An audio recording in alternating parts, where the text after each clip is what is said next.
El asesinato de Belén María. Canarias vive entre los años 1976 y 1977 una etapa de efervescencia política en la que la lucha de clases conoce un nuevo impulso con una clase obrera a la vanguardia. Estamos en el marco de una nueva crisis capitalista que se había manifestado mundialmente en 1973 y que en España empezará a hacer efecto fundamentalmente desde 1975 en adelante. A esto se suma la muerte de Franco como acicates que van a espolear a la clase dominante española y canaria a reacomodar sus estructuras de dominación de clase acorde con la nueva situación político-económica que se abría en España. La burguesía española necesitaba adecuar el capitalismo español y acompasarlo al capitalismo eurooccidental, so pena de perder posiciones de privilegios en la cadena imperialista. Este reacomodo tendrá su expresión en los pactos de la Moncloa y en la llamada transición política, puerta de entrada a una nueva forma de dictadura del capital basada en el parlamentarismo burgués. En esta ofensiva que la burguesía ejerce sobre la clase obrera, el sector portuario de Las Palmas de Gran Canaria era un objetivo claro. El puerto de la capital de Gran Canaria movía y sigue moviendo hoy en día miles de millones de pesetas de la época y la burguesía quería meterse de lleno en ese negocio. Así, la privatización del puerto, la rebaja de los salarios y el recorte de los derechos de los trabajadores y trabajadoras portuarios está en la agenda de la oligarquía.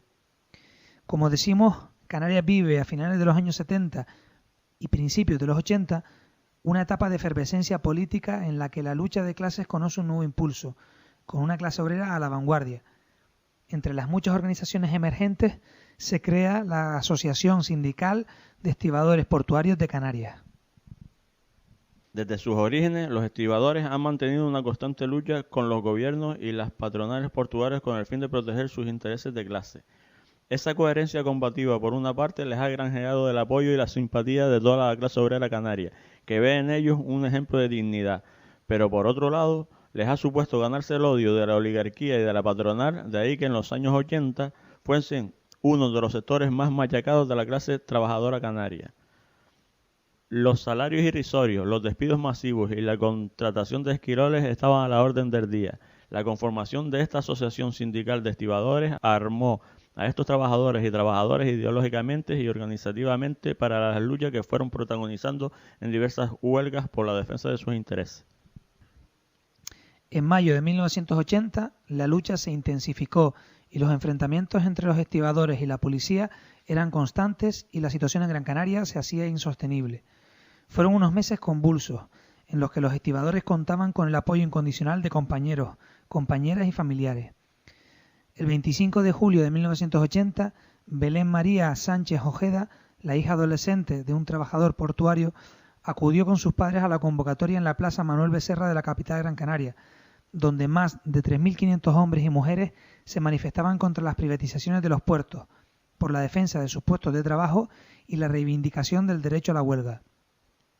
La Guardia Civil, guardianes de los intereses de la patronal y la burguesía, intentaba impedir este derecho a la huelga lanzando botes de humo y cargando contra los trabajadores y trabajadoras. En medio de las protestas, Belén es atropellada y arrastrada a más de 60 metros por un coche al que la policía permitió el acceso. La joven murió pocas horas más tarde en el hospital.